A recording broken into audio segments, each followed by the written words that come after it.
আমার কলিযুগ পাবন অবতার আমার শ্রীকৃষ্ণ চৈতন্য মহাপ্রভুকে এক ভক্ত যার নাম হলো মুরারি গুপ্ত, উনি প্রশ্ন করেছিলেন প্রভুকে, প্রভু দৈনিক কত মালা জপ করলে তোমার দেখা পাওয়া যাবে?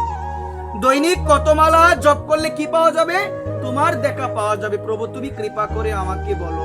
তখন আমার কলিযুগ পাবন অবতার আমার শ্রীকৃষ্ণ চৈতন্য মহাপ্রভু মুরারি গুপ্তকে উপলক্ষ করে তিনি জগৎবাসী আমাদের সবাইকে জানিয়ে দিয়েছিলেন, বলেছিলেন এমন যদি একটা নির্দিষ্ট সংখ্যা দেওয়া হয় যে আজকে এত মালা জপ করলে ভগবানকে পাওয়া যাবে, তখন আমরা সবাই কি করব?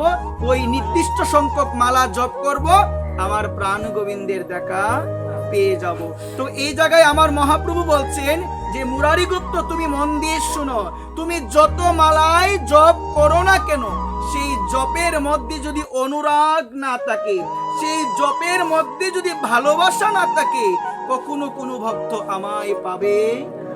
কত মালা নিয়েছেন সেটা বড় কথা নয়, কত মালা নেন সেটা কাউকে বলা যাবে না, কি ভজন করেন, ভজনের অনুভব কেমন কাউকে বলা যাবে না। বলছেন কি শাস্ত্র, আপন ভজন কথা না বলিও যথা তথা।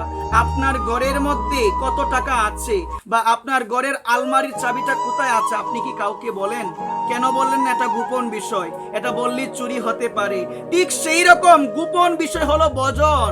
তুমি কত মালা জপ করো, তোমার রাধারানীর প্রতি তোমার অনুভব কেমন, তুমি গোবিন্দ চিন্তন তুমি কেমন ভাবে করো, তুমি কেমন সেবা করছো, তুমি মন্দিরে দান করছো, তুমি যদি লোককে বলে বেড়াও যে আমি অমুক কত টাকা দিয়েছি, অমুক মন্দিরে আমি এত লাখ টাকা দিয়েছি, ওই দান তোমার বিফলে চলে যাবে।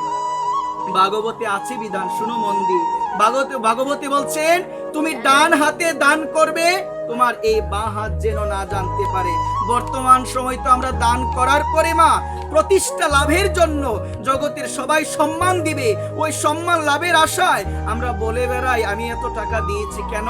শুনলে মানুষ বলবে অমুক ব্যক্তি এত টাকা দিয়েছে। কিন্তু একটা জিনিস মাথায় আসে না আমাদের, আমি যার উদ্দেশ্যে দিয়েছি তিনি অন্তর্যামী, তিনি তো সবকিছু দেখতে পায়। লোকে দেখলে কি হবে?